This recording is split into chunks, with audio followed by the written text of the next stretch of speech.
नमस्कार मित्रों, आज अपने चैनल के माध्यम से हम आपको लेकर चलते हैं भारत के महाराष्ट्र प्रांत के नासिक जिले में। हम यहाँ आपको लेकर चलते हैं त्र्यंबकेश्वर ज्योतिर्लिंग मंदिर। तो आइए हम आपको इस मंदिर के विषय में कुछ सामान्य एवं कुछ रोचक जानकारियाँ देते हैं।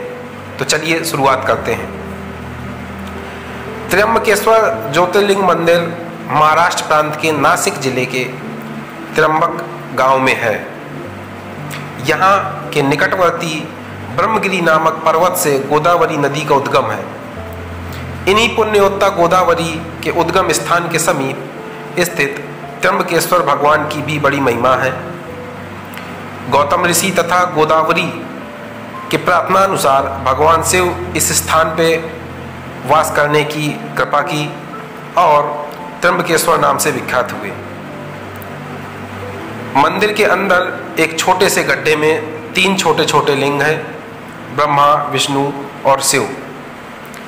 इन तीनों देवों के प्रतीक माने जाने वाले इन लिंगों को त्रिदेव के नाम से भी जाना जाता है। शिव पुराण के अनुसार ब्रह्मगिरी पर्वत के ऊपर जाने के लिए चौड़ी चौड़ी 700 सीढ़ियां बनी हुई हैं। इन सीढ़ियों पर चढ़ने के बाद रामकुंड एवं लक्ष्मण कुंड मिलते हैं और शिखर के ऊपर पहुंचने पर गोमुख से निकलती हुई भगवती गोदावरी के दर्शन होते हैं।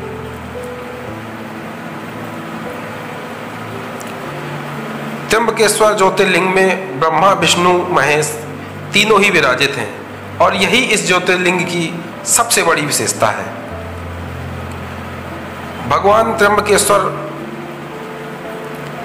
के मंदिर की स्थापना से संबंधित एक पौराणिक कथा जो आम जनमानस में प्रचलित है, आज हम उस कथा को आपको सुनाते हैं कि कैसे भगवान शिव यहाँ पर आकर विराजे।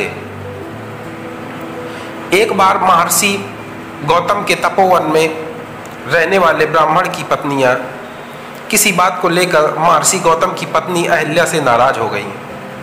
ऐसे में महर्षि गौतम का अपमान करने के लिए ब्राह्मणों ने भगवान गणेश की कठोर तपस्या की। ब्राह्मणों की तपस्या से प्रसन्न होकर भगवान गणेश ने उन्हें दर्शन दिए और वर मांगने के लिए कहा। इस पर ब्राह्मणों ने महर्षि गौतम को तपोवन से बाहर निकालने के लिए कहा। भगवान गणेश ने ब्राह्मणों को ऐसा न करने के लिए समझाया, लेकिन वह नहीं माने। आखिर में भगवान गणेश को उनकी बात माननी पड़ी। विवश होकर भगवान गणेश ने एक दुर्बल गाय का रूप धारण किया और महर्षि गौतम के खेत में फसल खाने लगे। यह देख महर्षि गौतम ने जैसे ही गाय को भगाने के लिए उसे तिनकों से धीरे धीरे मारा, गाय वहीं मर गई। यह देख सारे ब्राह्मणों ने महर्षि गौतम पर गौ हत्या का आरोप लगाते हुए उन्हें वहां से जाने के लिए कह दिया। इस पर महर्षि गौतम ने उनसे प्रायश्चित करने का उपाय पूछा। ब्राह्मणों ने महर्षि गौतम से कहा कि तुम 3 बार पृथ्वी की परिक्रमा, 1 महीने तक व्रत और ब्रह्मगिरी की 100 परिक्रमा करो तो ही तुम्हारी शुद्धि होगी। यदि यह न कर सको तो गंगा जी को यहाँ लेकर आओ और उनके जल से स्नान करके 1 करोड़ पार्थिव शिवलिंग की पूजा करो। इसके बाद वापस गंगा में स्नान करके फिर 100 घड़ों से पार्थिव शिवलिंग का जलाभिषेक करो। ब्राह्मणों के बताए अनुसार महर्षि गौतम ने कठोर तपस्या की। महर्षि गौतम की तपस्या से खुश होकर भगवान शिव ने उन्हें दर्शन दिए और ब्राह्मणों द्वारा किए गए छल के बारे में बताया और उन्हें दंड देने की बात भी कही। इस पर महर्षि गौतम ने कहा कि उनके छल के कारण ही मुझे आपके दर्शन हुए हैं, आप इन्हें माफ कर दें और हमेशा के लिए यही विराजमान हो जाएं। इसके बाद भगवान शिव वहीं गौतमी तट पर त्र्यंबकेश्वर ज्योतिर्लिंग के रूप में प्रतिष्ठित हो गए। इसके अलावा महर्षि गौतम द्वारा लाई गई माता गंगा भी पास में ही गोदावरी नाम से प्रभावित होने लगी। इसके अलावा महर्षि इसके अलावा महर्षि गौतम द्वारा लाई गई माता गंगा भी पास में ही गोदावरी नाम से प्रवाहित होने लगी। आइए आपको बताते हैं इस मंदिर का निर्माण कब और किस सत्र में माना जाता है। गोदावरी नदी के किनारे त्र्यंबकेश्वर मंदिर काले पत्थरों से बना है। मंदिर का स्थापत्य अद्भुत है। इस मंदिर के पंचक्रोशी में काल सर्प शांति, त्रिपिंडी विधि तथा नारायण नागबली की पूजा संपन्न होती है, जिन्हें भक्तजन अलग अलग मुराद पूरी होने के लिए करवाते हैं। इस प्राचीन मंदिर का पुनर्निर्माण तीसरे पेशवा बालाजी अर्थात नाना साहेब पेशवा ने करवाया था। इस मंदिर का जीर्णोद्धार 1755 में शुरू हुआ था और 31 साल के लंबे समय बाद 1786 में जाकर पूरा हुआ। कहा जाता है कि इस भव्य मंदिर के निर्माण में करीब 16 लाख रुपए खर्च हुए थे, जो उस समय एक बहुत बड़ी रकम मानी जाती थी। त्र्यंबक गांव के अंदर कुछ दूर पैदल चलने के बाद मंदिर का मुख्य द्वार नजर आता है। त्र्यंबकेश्वर मंदिर की भव्य इमारत सिंधु आर्य शैली का उत्कृष्ट नमूना है। मंदिर के अंदर गर्भगृह में प्रवेश करने के बाद शिवलिंग की केवल आर्घा दिखाई देती है, लिंग नहीं। गौर से देखने पर आर्घा के अंदर 1-1 इंच के 3 लिंग दिखाई देते हैं। इन लिंगों को त्रिदेव ब्रह्मा विष्णु महेश का अवतार माना जाता है।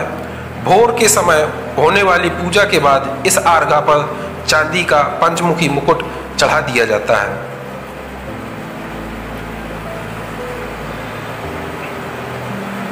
उज्जैन और ओमकारेश्वर की तरह ही त्र्यंबकेश्वर महाराज को इस गांव का राजा माना जाता है।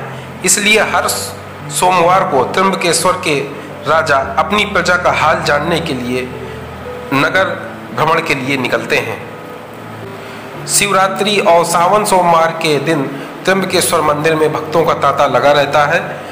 भक्त भोर के समय स्नान करके अपने आराध्य के दर्शन करते हैं। यहाँ काल सर्प योग, नारायण नागबली नामक खास पूजा अर्चना भी होती है, जिसके कारण यहाँ साल भर लोग आते जाते रहते हैं।